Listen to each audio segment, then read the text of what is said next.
Hello കുട്ടികളെ, നമ്മൾക്ക് ഇന്ന് നാടൻ സ്റ്റൈലിലൊരു ചിക്കൻ കറി ഉണ്ടാക്കുന്നത് എങ്ങനെയെന്ന് നോക്കാം കേട്ടോ. ഒരു നാടൻ രീതിയിലുള്ള ചിക്കൻ കറിയാണ്. എല്ലാവരും തയ്യാറാക്കി നോക്കണം. നല്ലൊരു ടേസ്റ്റുള്ളൊരു ചിക്കൻ കറിയാണ്. ആദ്യമായി ചട്ടി അടുപ്പത്ത് വെച്ചിട്ട് അതിലോട്ട് ചേർക്കുന്നത് മുഴുവൻ കുരുമുളകാണ് കേട്ടോ. എണ്ണ ഒഴിച്ചിട്ട് മുഴുവൻ കുരുമുളക് ഒന്ന് പൊട്ടി വരുന്നവരേക്കും ഒന്ന് വെയിറ്റ് ചെയ്യാം. അതിനുശേഷം അതിലോട്ട് മുളക് പൊടി, മല്ലിപ്പൊടി, കറുവപ്പട്ട, ഗ്രാമ്പൂ, പിന്നെ പെരിഞ്ചീരകമാണ് കേട്ടോ ചേർക്കുന്നത്.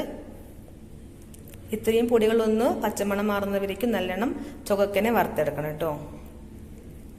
ഒരുപാട് കരിച്ചു കളയരുത്, സിമ്മാക്കി വെച്ചിട്ട് ചുവക്കനെ വറുത്തെടുക്കണം. ശേഷം മിക്സിയുടെ ജാറിലോട്ട് ഇട്ടിട്ട് നന്നായിട്ട് പേസ്റ്റ് ആക്കിയിട്ട് അരച്ചെടുക്കാം. കറുവപ്പട്ടയും ഗ്രാമ്പും കുരുമുളകും എല്ലാം നന്നായിട്ട് അരഞ്ഞു കിട്ടാനായിട്ടാണ്. നന്നായിട്ട് അരച്ചെടുക്കാം. പെട്ടെന്ന് തയ്യാറാക്കാൻ പറ്റിയ ഒരു റെസിപ്പിയാണ്. നന്നായിട്ട് അരച്ചെടുത്ത ശേഷം നന്നായിട്ട് അരച്ചെടുക്കാം. അതിനുശേഷം ഇതേപോലെ നമുക്ക് നന്നായി പേസ്റ്റ് ആക്കിയിട്ട് അരച്ചെടുക്കാം. പിന്നെ ക്ലീൻ ചെയ്ത ചിക്കൻ കഷ്ണങ്ങളിലോട്ട് ഈ അരപ്പും മഞ്ഞപ്പൊടിയും ഉപ്പും നമ്മുടെ മിക്സ് ചെയ്തെടുത്ത അരപ്പും കൂടി ചേർത്തിട്ട് നന്നായിട്ട് മിക്സാക്കി വെക്കാം കേട്ടോ.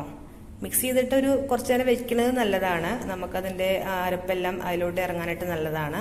പക്ഷേ നമ്മളിവിടെ അപ്പളേക്ക് തന്നെ തിരുമ്പി യോജിപ്പിച്ചിട്ട് ഉണ്ടാക്കുന്നത് ചെയ്യുന്നത്.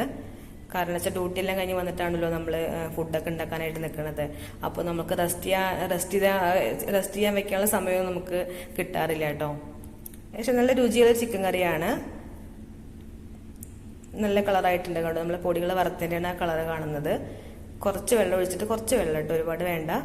കുറച്ച് വെള്ളം ഒഴിച്ചിട്ട് കുക്കറിലാണ് കേട്ടോ നമ്മൾ വേവിക്കേണ്ടത്. അതും നമുക്ക് പെട്ടെന്ന് ആവാനായിട്ട് കുക്കറിൽ നമുക്കൊന്ന് ഒരൊറ്റ വിസിൽ വരുന്നവരേക്ക് മാത്രം ഒന്ന് വേവിച്ചെടുക്കാം കേട്ടോ.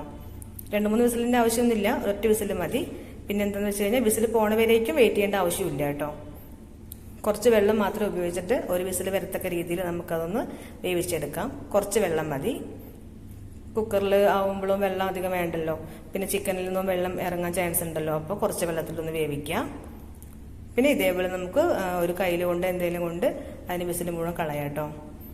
പിന്നെ മസാല തയ്യാറാക്കുന്നത് ചട്ടി അടുപ്പത്ത് വെച്ചിട്ട് എണ്ണ ഒഴിക്കുക. സവാളയാണ് ഉപയോഗിക്കുന്നത്. ചെറുള്ളിയാണെങ്കിലും നല്ലതായിരിക്കും, ഇതിനേക്കാളും ടേസ്റ്റാണ്. ഇപ്പം നമ്മളിവിടെ സവാള വെച്ചിട്ടാണ് ചെയ്യുന്നത് കേട്ടോ.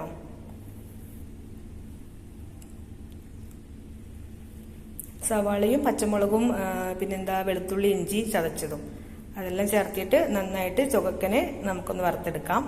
നന്നായിട്ട് വഴറ്റിയെടുക്കാം കേട്ടോ. ഒരുപാട് ചാറ് അങ്ങനെ വേണ്ടാന്നുണ്ടെങ്കിൽ നമുക്കിത് നന്നായിട്ട് ഇളക്കിയിട്ട് ചാറ് വറ്റിച്ചിട്ട് കുറുക്കിയെടുക്കാം. അത് നല്ല ടേസ്റ്റാണ്. ഇതിപ്പോൾ നമ്മൾ പലഹാരത്തിന് കൂടെ കഴിക്കാനായതുകൊണ്ട് കുറച്ച് ചാറോട് കൂടിയാണ് നമ്മൾ ഈ ചിക്കൻ കറി ഉണ്ടാക്കിയെടുക്കുന്നത്. നന്നായിട്ട് സവാള പൊരിഞ്ഞ ശേഷം നമ്മൾ വേവിച്ച് വെച്ച ചിക്കൻ കഷ്ണങ്ങൾ അതിലോട്ട് ചേർത്തിട്ട് നന്നായിട്ട് ഇളക്കി യോജിപ്പിക്കാം. ഒരു സിമ്പിൾ കറിയാണ്. ഇതേപോലെ നന്നായിട്ട് ഒന്ന് ഇളക്കി യോജിപ്പിച്ചിട്ട് കുറച്ചു നേരം അടച്ചു വെച്ച് ഒന്ന് വേവിക്കാം കേട്ടോ. ആ മസാലകളെല്ലാം ഒന്ന് യോജിക്കാനായിട്ടാണ്. നന്നായിട്ട് ഇളക്കി യോജിപ്പിച്ച് അടച്ചു വെച്ച് നമുക്ക് വേവിച്ചെടുക്കാം. നല്ല ചിക്കൻ കറിയാണ്. എല്ലാവരും തയ്യാറാക്കി നോക്കണം. സിമ്പിളാണ്, പെട്ടെന്ന് ഉണ്ടാക്കിയെടുക്കാൻ പറ്റും കേട്ടോ. കുക്കറിലായതുകൊണ്ട് തന്നെ കഷ്ണങ്ങൾ ഒരു 3/4 വേവായിട്ടുണ്ട്. ബാക്കി വേവ് നമുക്ക് ഇതിൽ ഇരുന്നിട്ട് അങ്ങനെ വേവുമ്പോൾ നല്ലതാണ്. ചാറ് വേണ്ടാന്നുണ്ടെങ്കിൽ ഈ ചാറ് ഫുള്ള വറ്റിച്ചിട്ട് നല്ല കുറുക്കിയെടുക്കാം. അതൊരു ടേസ്റ്റാണ്. ഇങ്ങനെയും നല്ലതാണ്. പിന്നെ എല്ലാവരും തയ്യാറാക്കി നോക്കുമെന്ന് വിചാരിക്കണു. അടുത്തൊരു വീഡിയോ ആയിട്ട് വരുന്നവരേക്കും ta-ta, bye bye, see U.